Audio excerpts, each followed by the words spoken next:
Hi everyone, I'm Shelli Kurth and I'm here with my colleague, Dr. Nicole Assisi. Nicole and I have been working together for a long time. We've been leaders, we've been teachers, and of course now we are homeschooling parents. Our goals are to provide you with tools and resources to keep your learner thriving and to keep you sane. For more resources, you can go to the playbook that's found on thriveps.org. We are talking about the holidays today, and I gotta be honest, I am usually not a big holiday person. My life usually looks like me zooming off to work, rushing, finally being able to take off a week or two when my kids are out of school, and then feeling overwhelmed and quite frankly too tired to even think about holiday decorations. But this year's been a little unique. So as someone doing distance learning with my kiddo at home and working from home, the holidays have looked a little different. And today's episode is going to be about how the holidays might take shape. I think first and foremost, it's important to be realistic and honest with your kids, right? Have some conversations about the fact that things might look different, but not all of the different is bad. So in our house, for example, we double down on Christmas decorations. My neighbor across the street put on amazing Hanukkah holiday lights that I can see from our window, and it's so beautiful, all the blue and white lights flashing. So be honest with your kids, though.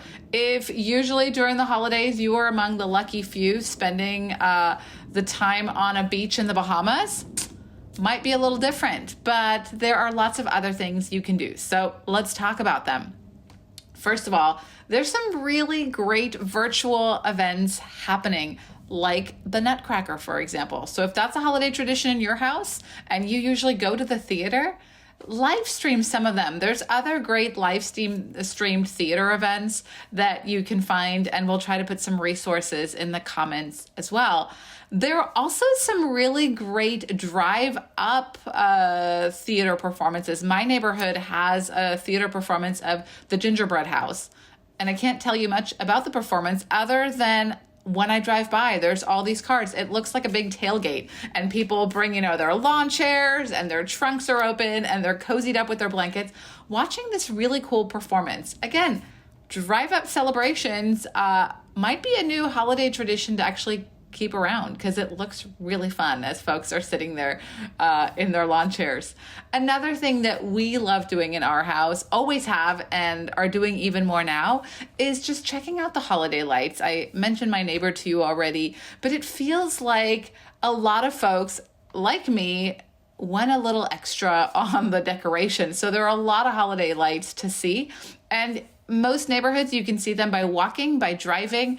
If you do a quick Google search on your neighborhood, there might be even a part of town that is especially recognized for their over-the-top holiday decorations. So why not jump in a car or go for a walk and see some of those beautiful holiday lights? Another thing to think about, this might be the year to lean into some baking. Or if you're like me, this might be the year where you put a stake in the ground and say, we are not baking at all. But there might be some other things to think about. So gratitude jars are big in my circle of friends. Folks are taking these mason jars and are putting kind notes to each other. My son is really into kindness bingo. We got a kindness bingo sheet from the web, and he sent them to some of his friends, and we're now doing kindness bingo. Like, how many kind things can you do until you get a bingo? Other things to think about, you could go old school. This is an idea I actually got from Shelli, and she reminded me how much fun it was to string popcorns and cranberries as a holiday decoration. So another fun idea, right? Like, these might be things that you used to do as a kid. Bring them back. Have some fun. There's obviously also just binge watching a good baking show or some holiday movies, creating some homemade gifts, and most of all, just having some fun and enjoying some family time. Shelli, you are the kindest, most caring, and thoughtful person that I quite frankly know. And I bet you have some other really great ideas. We'd love to hear them. Wow, thank you. It's interesting that you say that because I think the thing that I'm missing the most this holiday season is really that spirit of giving. It doesn't feel the same to me. I was sitting on my couch looking at Amazon, trying to think, we celebrate Christmas in my house, and like trying to think of Christmas gifts, and it didn't feel the same. It felt so different, and it felt like something was missing. It's that spirit of love and giving. And so I really started thinking about how can I bring that into the holidays, even though it feels a little bit sad. And there are so many people in our community who have food insecurity or job insecurity, health insecurity. There's a lot of sad that's happening. So what can I do to make a little bit of happy happen? So one of the things I thought, my daughter and I were brainstorming together, we thought about sending some words of encouragement to people who need them. So it could be people in nursing homes. Maybe it's our first responders or those on the front lines, the doctors and nurses who are working double duty right now in really unsafe jobs to try to help us, or military, people in the military. A thoughtful letter, some words of thanks to make them feel good. That's one thing that we could do to like spread a little joy. We also decided to do a surprise our friends and neighbors. So since we can't see them, and we often in our house have a lot of social gatherings around the holidays and are missing that a lot, we're putting surprise baskets together. We are doing a little baking and a little surprise, nothing too expensive because it's just not the time right now for that, but putting together little surprises in bags and doing sort of our form of doorbell dash where we knock and nobody knows who it's from. It's anonymous. Well, they might figure it out if we don't run fast enough.